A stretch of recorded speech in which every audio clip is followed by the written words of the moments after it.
తీసుకొస్తామంటాడు, 42% ఎట్లా చేసి తీసుకొస్తామంటాడు. ఇప్పుడు తీసుకొచ్చి ఆయన అధికారం ఉండాలి తప్ప ఎవరికి అధికారం రావద్దు.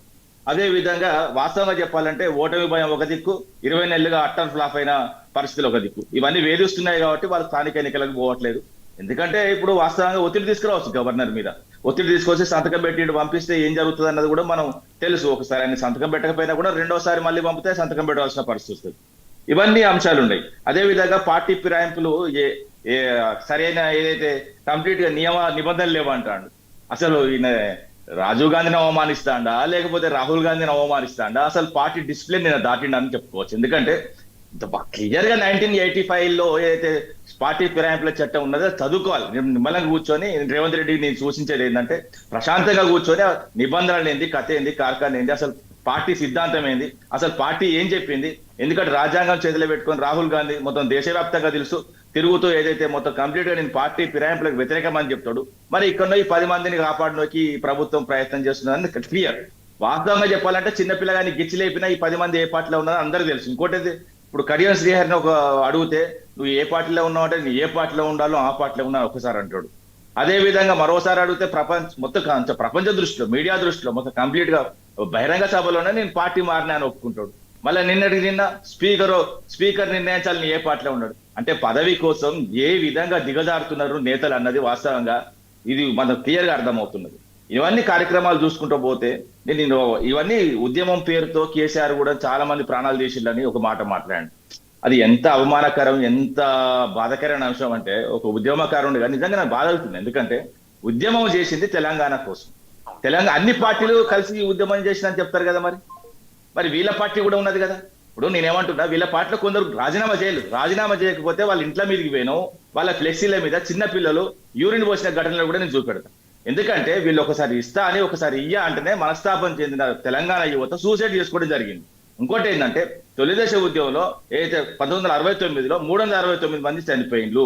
90 సార్ల ఏదైతే కాల్పులు జరిగినాయి హైదరాబాద్ లో, ఇందిరాగాంధీనే ఇక్కడికి రప్పించినాయి. వీళ్ళు అంటున్న ఏదైతే ఇందిరమ్మ రాజ్యం అంటే ఇందిరమ్మనే ఉస్మానియా యూనివర్సిటీ కాళ్ళకాడికి రప్పించిన చరిత్ర తెలంగాణది.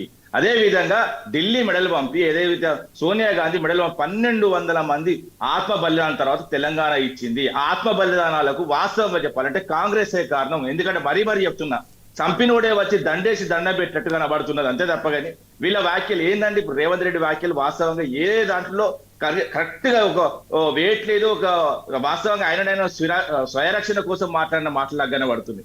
ఎందుకంటే ఉద్యమం ఎట్లా చేసేవాడు మెట్రో విషయంలో మాట్లాడండి, మెట్రో విషయం కూడా మాట్లాడుకుందాం. ఇప్పుడు బడాబాయ్ చోటాబాయ్ మీరు సఖ్యత లేరు, మీరు అప్పుడు కంప్లీట్ గా మీరు బీజేపీగా అంటగట్టినట్టున్నారు కాబట్టి మీకు నిధులు రాలేదు, అది రాలేదు, ఇది రాలేదు. నేను అట్లా కాదు, కథ కార్ఖానా గప్పాలు కొట్టిన ఏదో ముఖ్యమంత్రి మరి ఇప్పుడు ఏం చేస్తున్నాడండి. ఇప్పుడు ఏదైతే కిషన్ రెడ్డి పేరు చెప్తున్నాడు. కిషన్ రెడ్డి కంటే పెద్ద నాయకులతో నీకు బడాబాయ్ చోటాబాయ్ ఉన్నది కదా, మొత్తం ఢిల్లీ నీ చేతులు ఉన్నది కదా, 50-60 సార్లు పోతున్నావు కదా, ఏం దిక్కుతున్నావు అని తెలంగాణ సమాజం అడుగుతున్నది. ఎందుకంటే ఇప్పుడు నెలకు కూడా 18,500 కోట్ల ఆదాయం వస్తున్నాడు. 21 నెలలో 3,88,500 కోట్లు. వాస్తవం అంటే 3,88,000 ఇది ఆదాయం. అదే విధంగా 2,50,000 వీళ్ళు తీసుకొచ్చిన అప్పు. అదే విధంగా ఈ రెండు కూడితే వాస్తవంగా 6,38,500 కోట్లు, 6 లక్షల కోట్లు అండి. అదే విధంగా నేను జీతాలు తీసేద్దాం, 6,500 జీతాలు పెన్షన్లు అవన్నీ తీసేద్దాం. వాటికి పోతే వాస్తవంగా 1,36,500 కోట్లు అయిందండి. వాస్తవంగా ఇంకో 1,00,000 తీసేద్దాం. ఇక మిగతా సంక్షేమం, ఆర్టీసీ బస్సులు, ఫ్రీ బస్సు అది కూడా చెల్లించలేదు, కానీ చెల్లించినవి కొన్ని. అదే విధంగా ఏదైతే మేము తీసుకొచ్చిన అప్పుకు వడ్డీ, ఎందుకంటే 20,408 రూపాయలు అవి కూడా కట్టి అవి కూడా కలిపిన అవి 1,00,000 కోట్లు తీసేద్దాం. ఎట్ ప్రజెంట్ వాస్తవంగా చెప్పాలంటే 4 లక్షల చిల్లర ఏదైతే ప్రభుత్వం దగ్గర ఉండాలండి. ఒక 4 కాళేశ్వరం ప్రాజెక్టులు కట్టచ్చండి. వచ్చిన 21 నెలలుగా నువ్వు ఏం చేసినావు తెలంగాణకని అడుగుతున్నారు తెలంగాణ సమాజం. తప్పేమున్న శ్వేతపత్రం రిలీజ్ చేయమని అడుగుతున్నా. ఇప్పుడు వాస్తవంగా ఇలాంటి లెక్కలు పత్రాలు తెలిస్తే కదా అండి. లెక్కల పత్రాలు తెలియకపోతే వాస్తవంగా ఎవరన్నా కాంగ్రెస్ నాయకులు విమర్శిస్తే వాళ్ళకు రాఘవేంద్ర ఎక్కల ముఖంలో క్యాలిక్యులేటర్ కొనిస్తా అర్థమవుతుంది కదా. మొత్తం ప్రపంచం దృష్టిలో తెలంగాణ బ్రాండ్ ఇమేజ్ తగ్గించడమే కాక ఒక రిచెస్ట్ స్టేట్ ని తీసుకొచ్చిన ఈ స్టేట్ ను ఏ విధంగా మా చేతులు అప్పచెప్పినట్టు 2014 ఏ పరిస్థితులు ఉండే 60,000 కోట్ల మొత్తం కంప్లీట్ గా ఏదైతే అప్పులు ఇచ్చినా అది కూడా ఉన్నాయి. అదే విధంగా ఆస్తులు పెంచినాం, అదే విధంగా ఆదాయాన్ని పెంచినాం. తెలంగాణ సస్యశ్యామల తెలంగాణ తీసుకొచ్చినాం, వరిలో నంబర్ 1 చేసినాం, అన్ని విధాలుగా హైదరాబాద్ కూడా అభివృద్ధి చేసినాం. ఇప్పుడు చెప్తానో వినండి, వీళ్ళు ఒక బతుకమ్మ కుంటం చేసి మొత్తం బతుకులను తాగం చేసి కార్యక్రమాలు చేస్తున్నారు. మొత్తం రోడ్ల మీద వర్షాకాలం ఇల్లు కొట్టి వాళ్ళకి ఏం తెలుస్తుందంటే బాధ.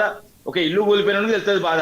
ఇప్పుడు మనం అందరం చల్లగా ఉన్నామండి, ఎవరింట్లో వాళ్ళు ఉన్నాం. ఆ వర్షాకాలంలో ఇల్లు కూలగొట్టి ఏ విధంగా వాళ్ళ పరిస్థితులు ఉంటాయి. అదే విధంగా స్కూల్ కు పోయిన పిల్ల ఇంటికి వచ్చే వరకు ఏదైతే వాళ్ళ స్కూల్ పోయి ఇంటికి వచ్చే వరకు ఇల్లు లేకపోతే ఆ బాధ ఏంది, ఆ పరిస్థితులు ఏంటంటే మనసులోనికి అర్థమవుతుందండి. మనసులోనికి ఎవరికి అర్థమవుతుంది ఇలాంటి పరిస్థితులు అండి.